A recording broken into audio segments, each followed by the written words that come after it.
پیارے اسلام بھائیوں، پیارے آقا حضرت محمد مصطفیٰ صلی اللہ تعالی علیہ وسلم نے ارشاد فرمایا کہ جو میرا امتی روزانہ 1000 مرتبہ، کتنی مرتبہ جی؟ تھوڑا سا اونچی آواز سے بولو۔ جو میرا امتی روزانہ 1000 مرتبہ مجھ پر درود پاک پڑھتا ہے تو وہ بندہ اتنی دیر تک نہیں مرے گا جتنی دیر تک اپنا مقام جنت میں نہ دیکھ لے۔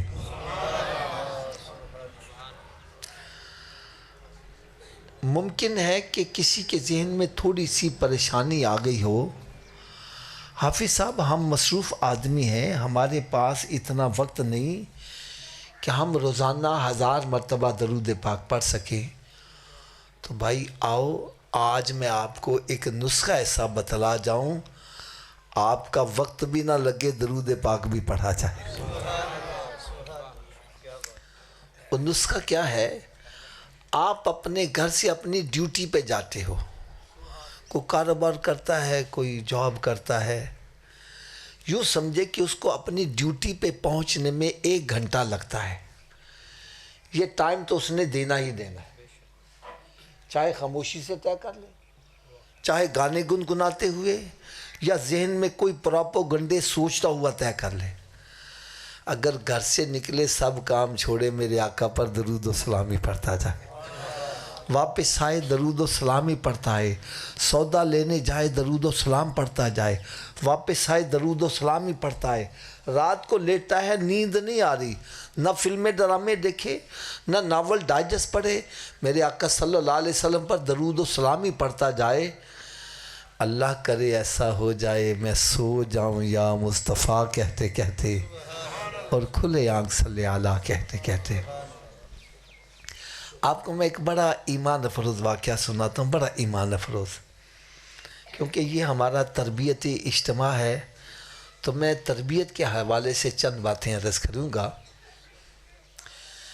ایک جگہ میں بیان کرنے گیا تو ایک نوجوان لڑکا مجھے ملا، مجھے کہنے لگا حافظ صاحب میں نے آپ کے بتلائے ہوئے نسخے پر عمل شروع کر دیا، گھر سے نکلتا ڈیوٹی پر پہنچنے تک راستے میں درود پاک ہی پڑھتا رہتا۔ پھر کہنے لگا بیسیکلی میں کارپینٹر ہوں، ترخان، ہاتھ سے کام کرتا رہتا، زبان سے درود پاک ہی پڑھتا رہتا۔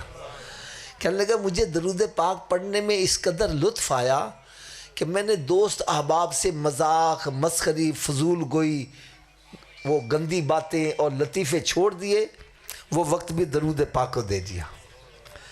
کہنے لگا مجھے مزید مزہ جب آیا تو میں نے تاش، شطرنج، اڈی کھڈا، 12 ٹینی، لڈو اور گیمیں کھیلنا چھوڑ دی، وہ وقت بھی درود پاک کو دے دیا۔ کہنے لگا جب مزید مزہ آیا تو میں نے فلمیں ڈرامے چھوڑ دیے، وہ وقت بھی درود پاک کو دے دیا۔ کہنے لگا حافظ صاحب ابھی چند دن گزرے مجھے سونے آقا کا دیدار بھی نصیب ہو گیا۔